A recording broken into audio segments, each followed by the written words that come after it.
When you arrived this morning, what did you notice coming into this space?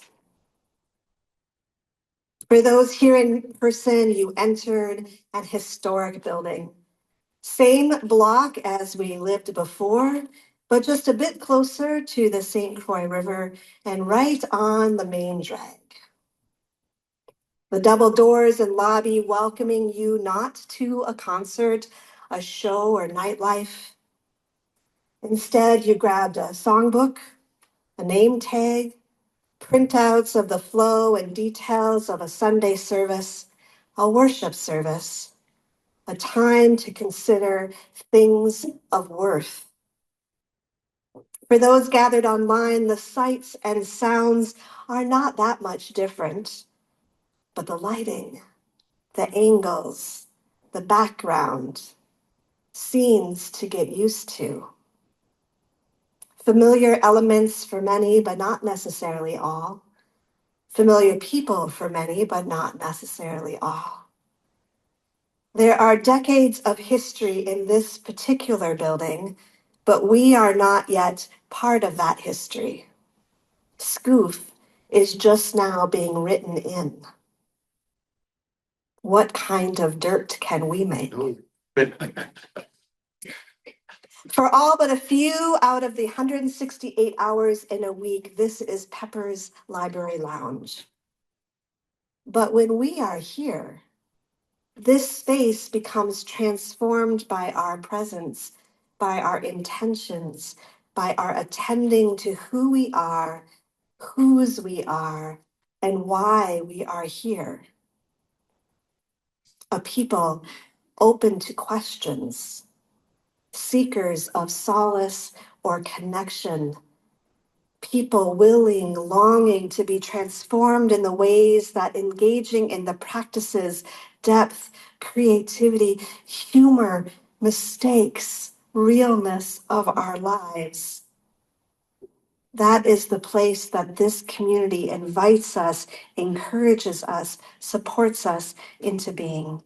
Because the fact is that worship, what we do here on Sunday mornings, saves lives.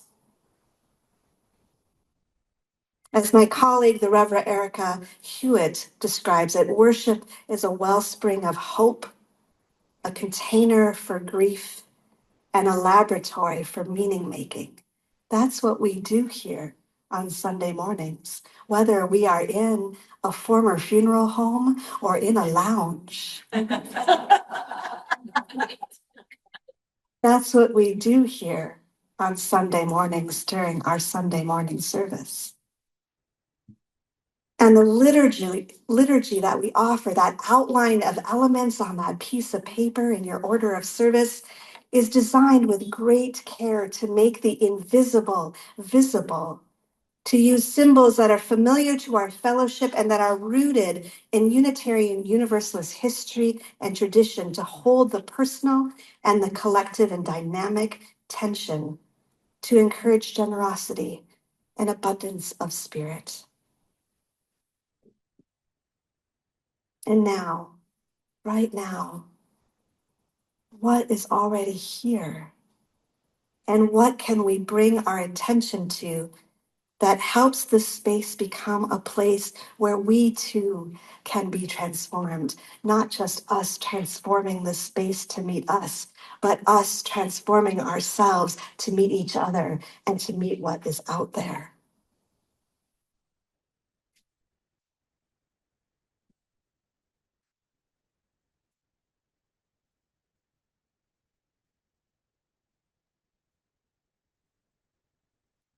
There's a sermon seed that was shared in this month's Soul Matters theme packet. For those that might not know, we join hundreds of congregations all throughout the country who use Soul Matters that all coalesce around a particular theme.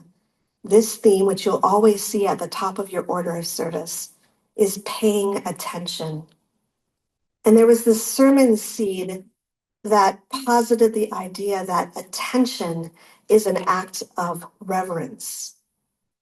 Reverence invites us into a place of deep respect, awe, deference, and honor, that is for sure. Reverence can be the ground of our being and becoming a way to us, for us to attend to matters of the heart, to observe matters of life, of beginnings and endings, matters of consequence, matters of our humanity. And reverence, while definitely serious, also is silly too. It is joyful and messy and exists in the less than perfect. It exists in us all crowding around these little tables in this space, overflowing with all of us here together, trying to figure out how to make a Sunday service work, trying together, experimenting for the first time in this place. We know that reverence can be joyful and messy, and sometimes, but not here, to be clear, sometimes it smells bad, and sometimes we might be uncomfortable. Again, not here. And sometimes it can be loud and chaotic or not quite right, not quite what we wish for or even want. Reverence exists in our laughter, in our mistakes, and not taking ourselves too seriously, in caring, of course, but not taking ourselves too seriously. It's in the full breadth of all that we have to navigate in life. Thinking of intention as an act of reverence invites us to focus, to focus.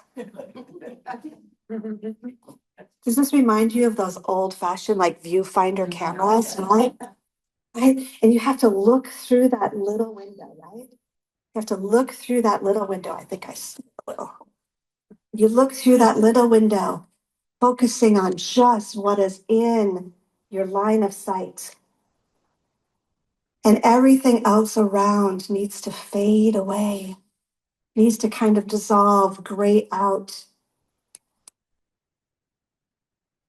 Thinking of attention as an act of reverence invites us to that level of focus, especially when our expectations or our desire to control or hold fast to what is around us can get in the way. We place our attention on the heart of the matter, the center, the core. So my question for you and for all of us what needs our attention? What is calling you forth? What is being illuminated? What is being illuminated for Scoof in this new place? What is steadying us and what is lifting us up? There's a poem that grabbed me when I tried to focus in on attention, and I'm going to read it to you twice. You ready? Ready.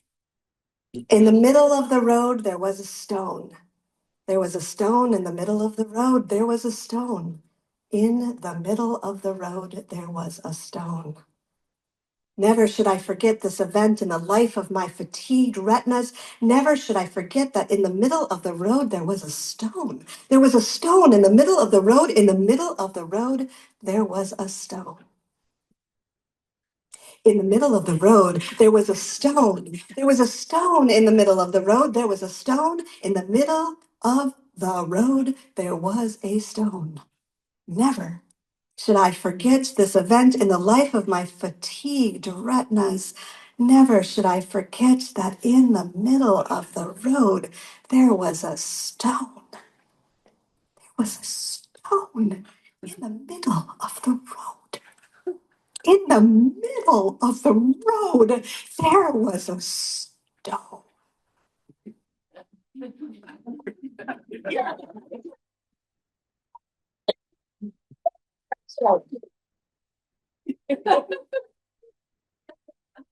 This poem by Brazilian poet Carlos Drummond de Andrade is silly and goofy and seemingly inconsequential. I hope that I made it more illuminating with my performance. But you might notice it wasn't a rock in the middle of the road. It wasn't this big, hulking, jagged boulder. It wasn't even a row of dominoes. Can you imagine that? A row of dominoes in the middle of the road. It wasn't even a gleaming pink and white unicorn. I would have noticed that. In the middle of the road, there was a stone. There was a stone in the middle of the road. There was a stone. I don't know how many of you have driven down a dirt road. Would you have noticed a stone in the middle of the road? I don't think I would have. But how can we possibly predict what will grab our attention or what can happen when we hone our attention, when we look for something, when we seek something out? What will we remember in the swirl and volume of all the things across all the days of our existence? Can we find that stone in the middle of the road? I hope and pray that in the middle of the road that is your life, that what you should never forget in your fatigued retinas is a place that says yes, that says all of you, my friends, is holy. All of you is beloved, and all of you is worthy of love. That you should never forget that there can be a sanctuary for your joys and your sorrows, a place in a sea of stones that shimmers with stories and conversations and silence and rowdiness and connection. May this new home of Scoof be that place, that stone, for all of you here and for all of those still to come. May it be so, and amen.